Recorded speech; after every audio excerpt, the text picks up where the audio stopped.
The flowering plants called angiosperms are the dominant form of terrestrial plant life. They have adapted to great extremes of temperature and moisture. They range geographically from the Arctic zones to the tropics.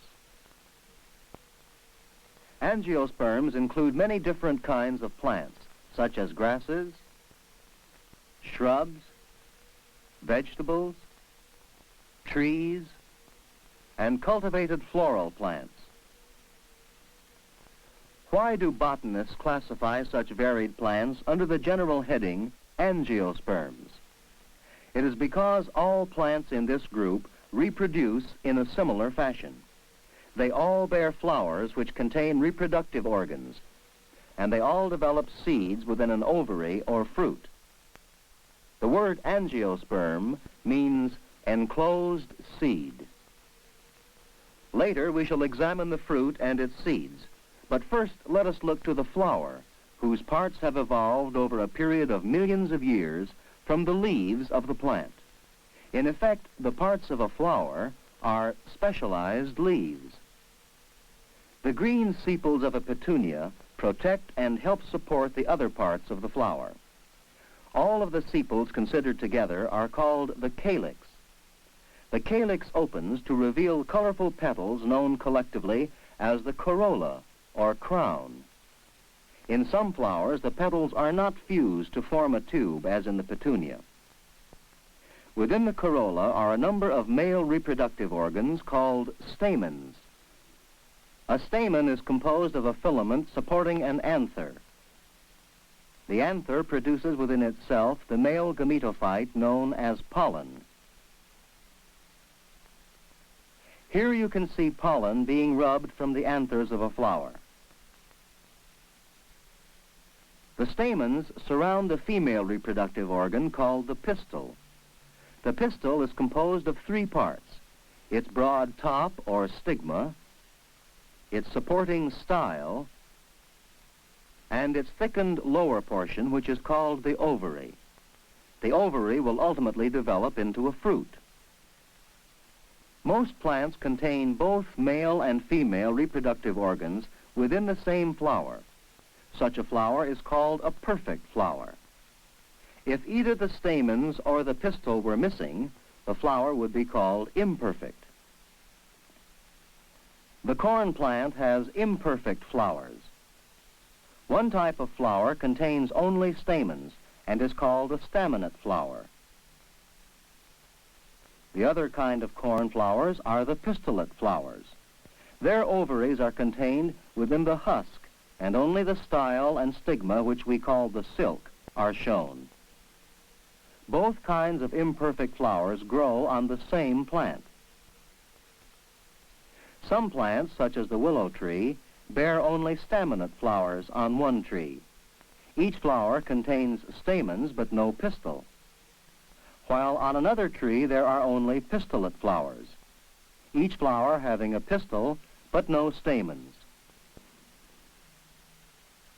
Let us start the description of the reproductive process of an angiosperm with the transfer of pollen from the anther of one flower to either the stigma of the same flower or to the stigma of another flower belonging to the same species.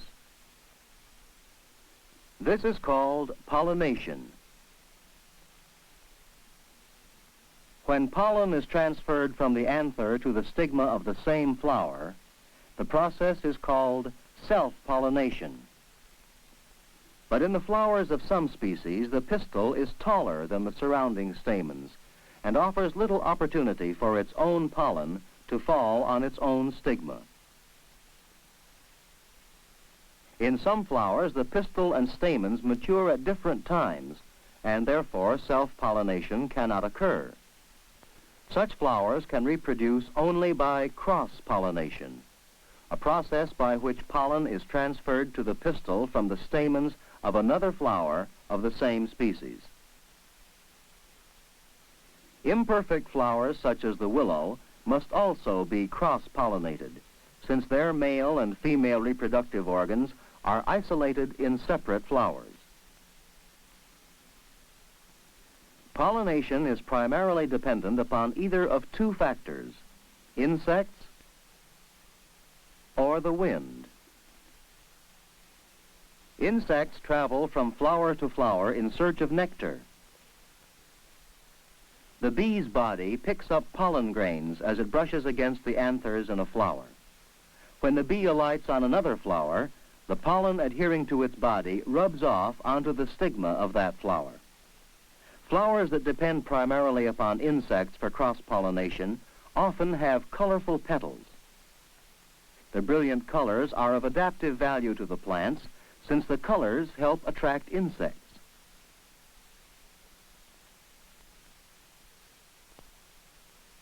Plants having inconspicuous flowers and often lacking nectar, such as grass, do not attract insects, but rely upon the wind to accomplish cross-pollination.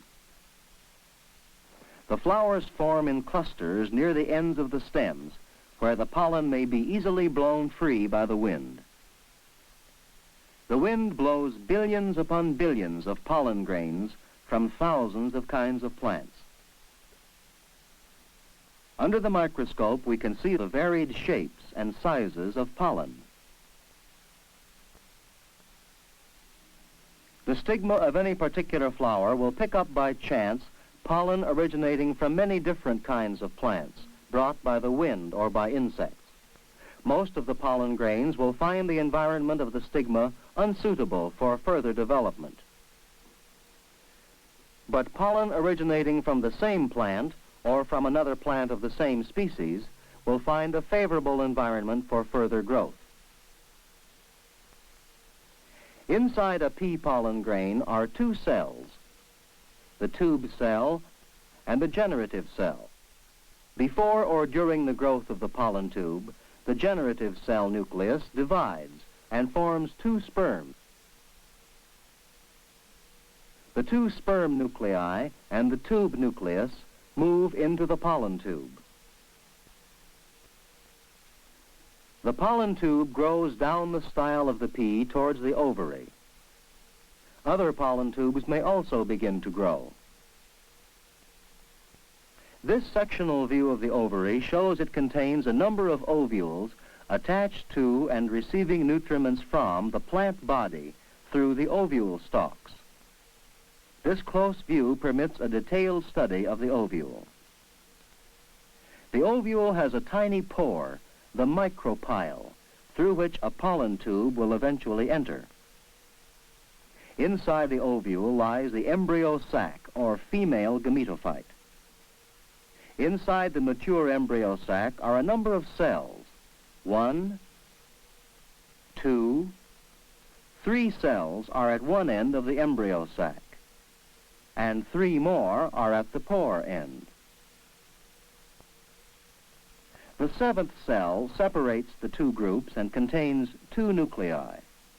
These nuclei of the 7th cell are called the polar nuclei. One of the cells at the pore end is the egg cell. When a pollen tube arrives at the ovule, it enters through the micropyle.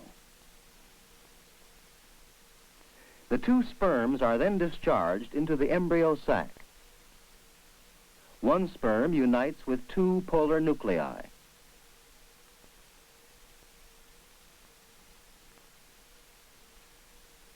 This fertilization produces a combination which is called the primary endosperm nucleus. It will later develop into the endosperm, a food reserve which does not persist in the mature pea seed. The 2nd sperm enters the egg, where it unites with the egg nucleus. This union, also called fertilization, will result in the formation of a zygote. Now the endosperm begins to develop. After the endosperm has undergone development, the zygote divides to form a 2-celled embryo. As the endosperm continues development, the embryo undergoes growth. A sphere of cells is formed at the end of the embryo. At an intermediate stage, the cotyledons are now well developed. The endosperm has completed its growth. During the development of the pea seed, the endosperm is absorbed by the embryo.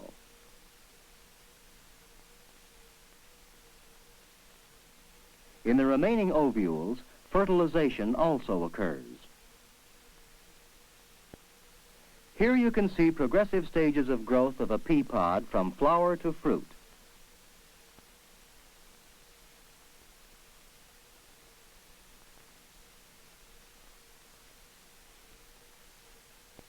The pea seeds are attached to the ovary wall of the fruit or pod, as were the ovules from which the seeds developed. A tough seed coat protects the enclosed embryo. But when the seed is opened, we can see the small embryo plant with its embryonic root and stem, and also its first two leaves, called cotyledons, which act as food storage centers. The angiosperms are subdivided into two groups, those with two cotyledons, such as the pea, and those with only one cotyledon, such as corn. All seeds have a seed coat and an embryo plant, but may or may not have an endosperm. The pea is called a dicotyledon, since it has two cotyledons, and corn is called a monocotyledon, since it has one cotyledon. The endosperm is still present in a mature corn grain. Many dicotyledons may have endosperm, but none persists in the pea. As we have noted before, the fertilized ovules grow into seeds, while the ovary develops into a fruit. Although we do not commonly refer to a pea pod as a fruit, it is truly a fruit. A cucumber is also a fruit, and so is a tomato. The ovary of a rose also develops into a fruit containing seeds. In many plants, the fruit is not all derived from the ovary. Only the core of an apple grows from the ovary. The fleshy tissue grows from the swollen part of the stem called the receptacle. The mature walnut fruit has a hard shell. Inside is the seed. Fruit has adaptive value in protecting the enclosed seeds from physical injury, insects, disease, and water loss during the period of seed development. Fruit may also have adaptive value by acting as a device for the dispersal of seeds. As the capsule fruit of the witch hazel open, the seeds are catapulted from the fruit.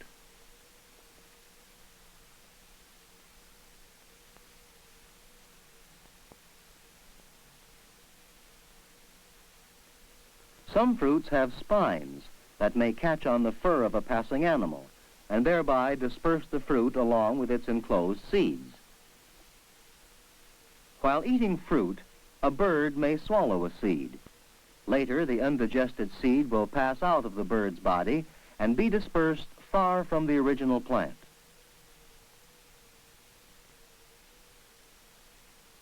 Some fruits have wings, which adapt them for floating on air currents. These fruits may be carried some distance by the wind.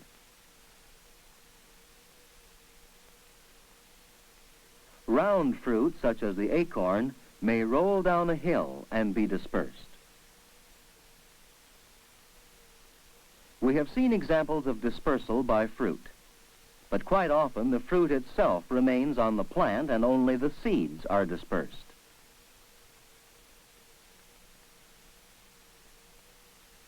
Man also may act as an agent for seed dispersal. In nature, after a seed is dispersed, it may be incapable of further development for a certain period of time. This dormant period is of adaptive value in allowing the embryo plant to survive the effects of cold and desiccation or drying. The young plant, protected by its tough seed coat, will live through the winter months. Then, when conditions become favorable, the seed will begin to grow or germinate. The cotyledons supply nutriment to the embryo plant until leaves develop on the seedling. Then the seedling begins to produce its own food by using light energy in the process called photosynthesis.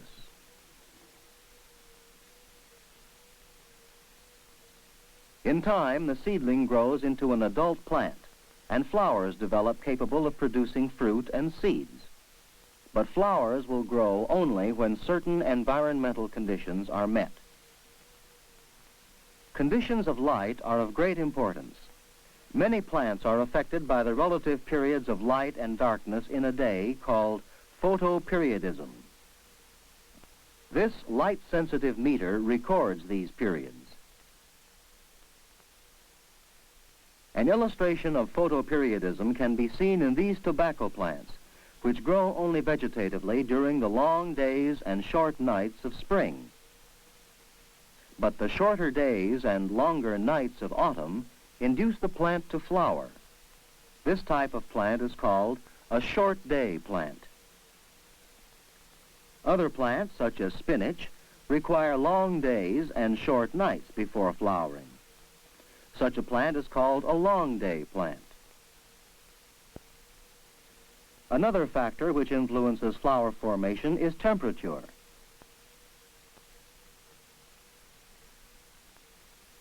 An illustration of the temperature factor can be seen in winter wheat, which requires a period of chilling before flowers can be produced.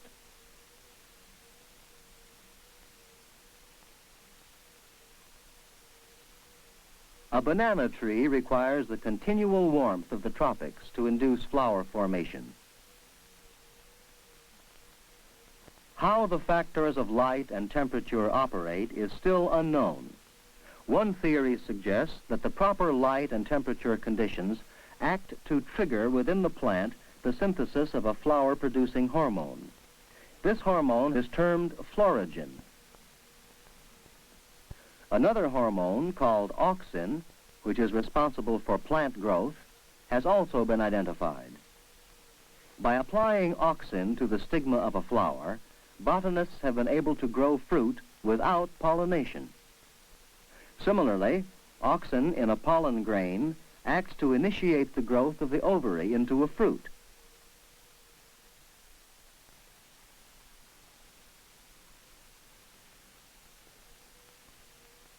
Botanists can alter, through controlled pollination, the inheritance of future plant generations and develop certain desirable characteristics.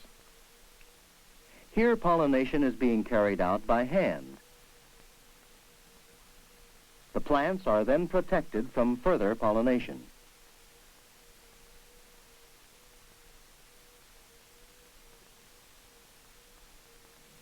In hybrid corn, inbred lines with certain desirable characteristics are also cross-pollinated. The pollen is collected in a paper bag.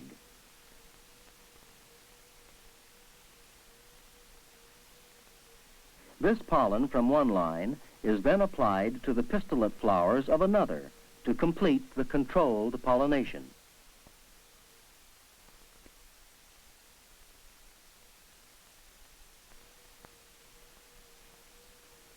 The grains from these 6 hybrid ears will be better in disease resistance and higher in yield than these other 6 of the original parent varieties.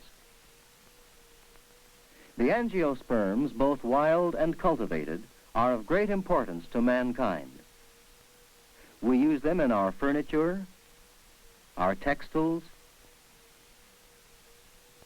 our table fruits and vegetables, our decorative plants, our medicines, and in many other products.